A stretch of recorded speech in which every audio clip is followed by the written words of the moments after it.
El día de hoy vamos a hablar de un tema importante, los accidentes cerebrovasculares, más conocidos como los ACV.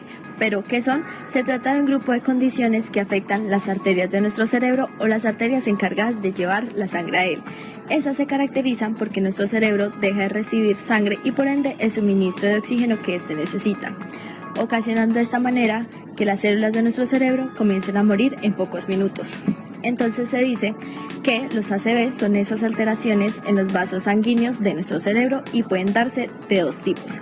Por una parte tenemos los hemorrágicos, más conocidos como derrames cerebrales, con una prevalencia del 15% de esta enfermedad, y este corresponde a esa ruptura en los vasos sanguíneos, la cual genera un escape de sangre formando una hemorragia y por ende un daño cerebral. Por otro lado tenemos los isquémicos, más conocidos como infartos cerebrales, con una prevalencia del 85% de esta enfermedad, y esos corresponden a cuando un coágulo tapona los vasos sanguíneos, interrumpiendo de esta manera el oxígeno a nuestro cerebro, ocasionando una muerte cerebral o celular. Ahora, ¿cómo podemos reconocer o saber que estamos teniendo una ACV? Tenemos tres factores a tener en cuenta. El primero, la parálisis facial que impide movimiento en parte de nuestro rostro. El segundo, dificultades en el habla, discurso distorsionado o poco entendimiento. Y el tercero, la falta de movilidad en la mitad de nuestro cuerpo, en extremidades o dificultad para caminar. Dentro de las implicaciones neurológicas, cognitivas y emocionales que podemos tener en los ACV, tenemos que distinguir entre los que son de causa isquémica y de causa hemorrágica. Cuando tenemos una de causa isquémica, estamos encontrando síntomas más focales en el cerebro debido a su naturaleza, y debido a la naturaleza del hemorrágico, los síntomas son más globales por la expansión de la sangre en el cerebro. Entre los isquémicos podemos encontrar distinciones cuando se encuentran en las zonas de irrigación de las arterias anterior, medial y posterior. Cuando es en la anterior encontramos hemiplegias contralaterales, disminuciones de la fluidez verbal, síndromes de desconexión, entre otros.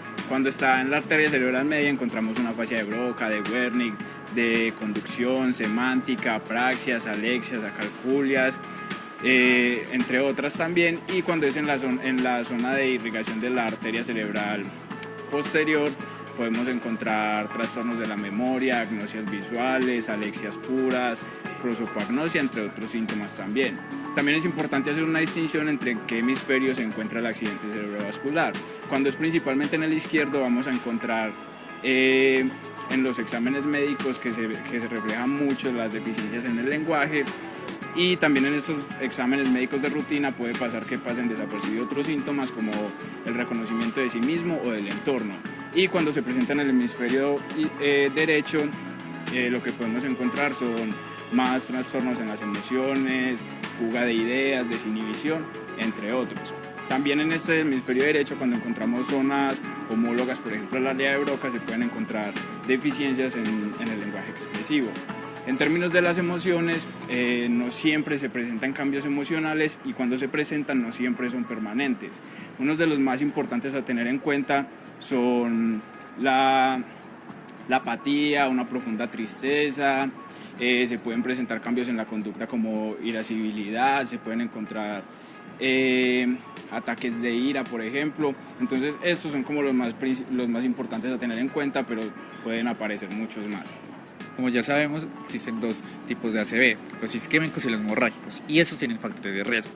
Los factores de riesgo de los isquémicos se pueden dividir entre dos, los modificables y no modificables. Entre los modificables pueden ser enfermedades cardiovasculares, malos hábitos o consumo de sustancias. Estas sustancias pueden ser la cocaína.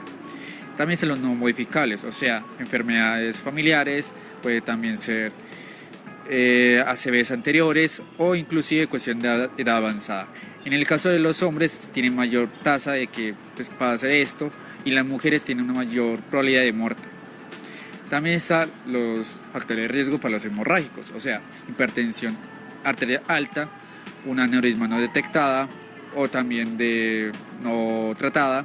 Puede ser también un consumo excesivo de anticoagulantes, un traumatismo craneal, un ACV isquémico que no se trató y pasó a ser hemorrágico, etc. En los ACV también existen tratamientos, se tienen que hacer lo más antes posible para aumentar las probabilidades de rehabilitación.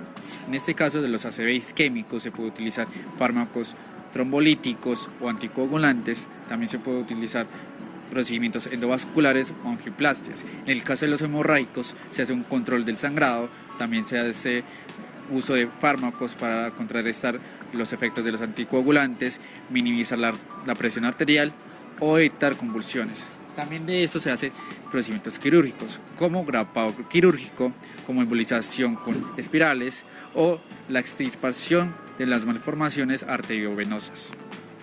Después de sufrir un accidente cerebrovascular o ACV, como también se les conoce, la rehabilitación se convierte en una parte esencial para la recuperación. Este tratamiento busca ayudar a los pacientes a recuperar su estabilidad e independencia. La fisioterapia se vuelve uno de los pilares de la rehabilitación. A través de ejercicios como de fuerza, de coordinación, de equilibrio, permiten al paciente acercarse cada vez más a la independencia. La terapia ocupacional va más dirigida a la vida cotidiana del paciente, es decir, ponerse la ropa, caminar, coordinar su día. Después de un accidente cerebrovascular, el factor más ignorado, digamos, es la emocionalidad, y es que para poder que el paciente logre una pronta recuperación se requiere que se tenga constancia y paciencia. En conclusión, con una rehabilitación adecuada, con apoyo familiar y con buen acompañamiento profesional, se puede lograr que un paciente recupere la calidad de vida que se merece.